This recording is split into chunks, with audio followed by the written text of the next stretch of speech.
Seandainya hujan, apakah tetap bertahan? Tetap. Saya seumur-umur hidup sudah ceramah dari mana-mana, baru di Bolaang Mongondo Selatan inilah mata kepala saya melihat sebelah sana hujan, sebelah sini enggak.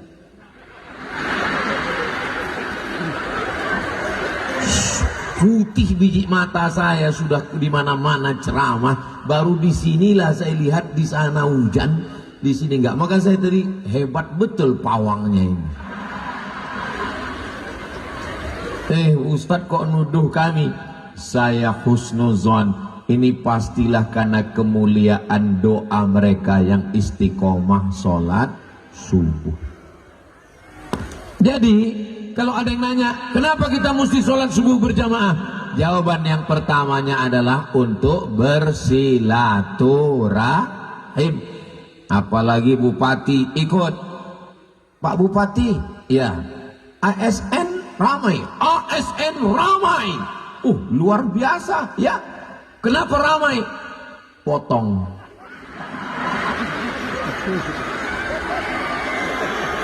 Ini ada drone. Masya Allah. Yang bawa handphone pakai senter bisa dihidupkan flashnya, karena drone-nya sudah hilang drone-nya. Salatullah salamullah ala taha rasulillah. Salatullah salamullah ala yasin habibillah. Tawassalna bi bismillah wa bil hadi rasulillah wa kulli mujahidin lillah bi ahlil badri ya Allah. Salatullah salamullah ala taha rasulillah. Salatullah salamullah ala yasin habibillah. Ala yasin habibillah. Sallu ala Nabi Muhammad. Bapak Ibu yang kena hujan jangan khawatir. Kenapa? Karena kalau sakit ada BPJS Kesehatan.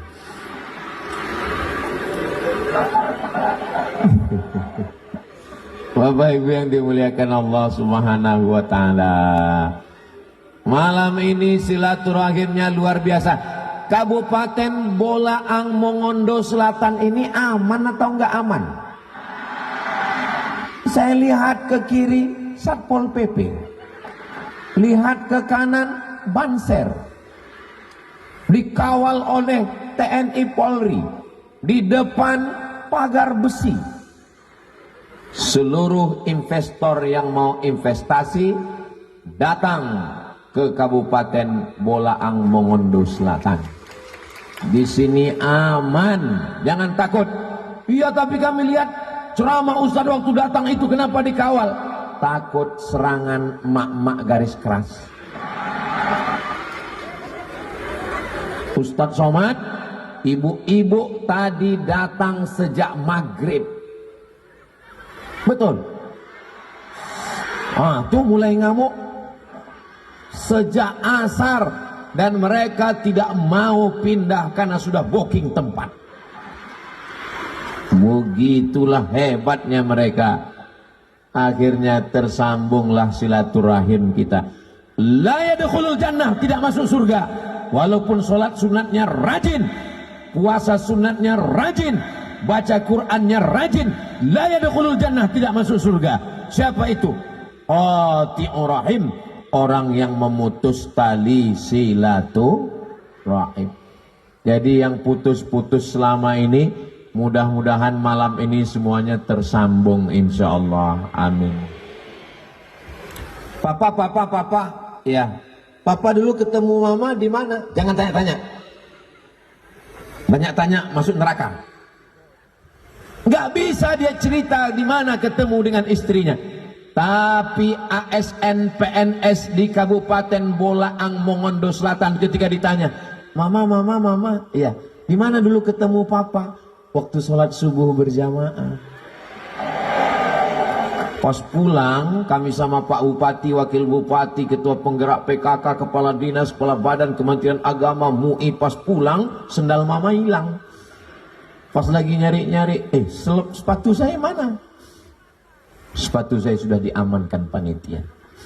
Pas kami lagi pulang, sendal hilang. Papamu juga nyari sendal. Kepala kami ketemu.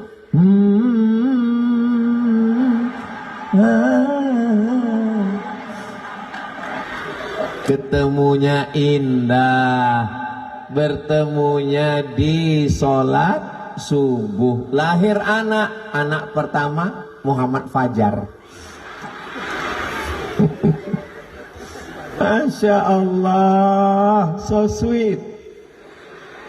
Bapak Ibu yang dimuliakan Allah Subhanahu Wa Taala.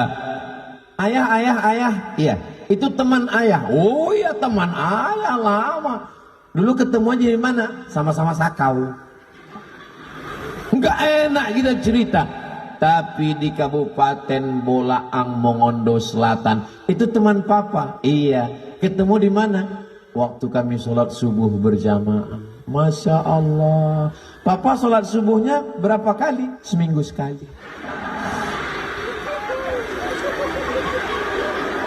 Sholat subuh ini berawal dari keterpaksaan, berawal dari rasa terpaksa, lama-lama menjadi kebiasaan, lama-lama menjadi kebutuhan. Allah bisa karena biasa. Nggak bisa kalau nggak dipaksa.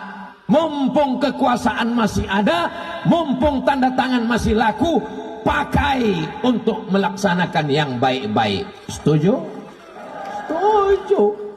Mumpung jadi TNI, mumpung jadi polisi, pistol masih ada, kerahkan semuanya. Kepada Dan Ramil, kepada Babinsa, polisi, kepada Kapolda, kepada Kapolres, kepada Kapolsek, kepada Babin Kamtipmas, sholat subuh berjamaah. Bisa atau nggak bisa? Bisa. Pistol masih ada. Jangan nanti setelah seragam ditarik negara, pistol diambil pemerintah, barulah mau ngajak sholat subuh berjamaah.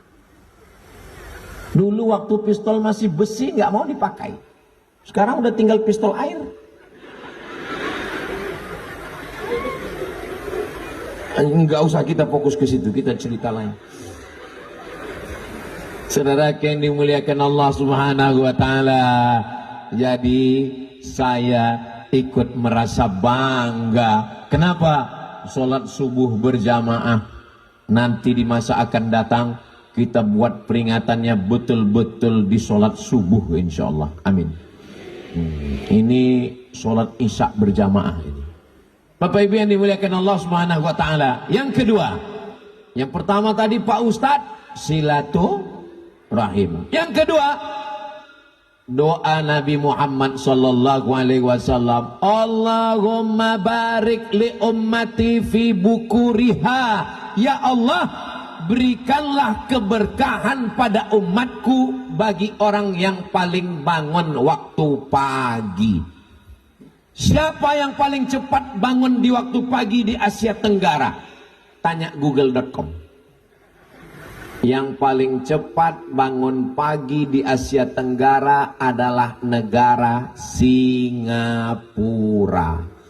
Bangun cepat, kerja cepat, masuk kantor cepat, semuanya serba cepat. Maka jangan salahkan kalau mereka maju, karena mereka punya prinsip jangan sampai rezeki dipatok ayam. Kita sudah dimakan ayam, dimakan kucing, belum bangun juga. Mereka ayam belum bangun, dia sudah bangun. Ayam sudah tidur, dia belum tidur. Jadi ini doa Nabi Muhammad SAW. Allahumma barik li ummati fi bukuriha. berikan umatku keberkahan di waktu pagi. Kami di Sumatera, di Riau, sholat subuhnya jam 5. Kalau di Bolaang Mongondo Selatan jam berapa sholat subuh Pak Bupati? Jam 4:30 sholat subuh. Berarti 4:30 di Sulawesi Utara, itu di Riau masih 3:30. Berarti lebih dulu orang Bolaang Mongondo Selatan dapat keberkahan 1,5 jam daripada orang di kampung halaman saya. Lebih mana dulu dapat berkah? Orang Bolaang Mongondo Selatan atau orang kampung Ustadz Somad? Iya kalau memang betul, tapi janganlah kuat-kuat ngomongnya. Jaga juga perasaan saya. Saudara yang dimuliakan Allah Subhanahu wa taala, beruntungnya kita di timur karena matahari terbitnya dari timur. Maka otomatis di sini lebih dulu bangunnya. Jadi kalau dihitung lebih dulu, siapa yang lebih dulu bangun, dia lebih dulu masuk surga. Berarti lebih dulu masuk surga orang Sulawesi Utara atau Ustadz Abdul Somad? Ya janganlah kuat-kuat jawab.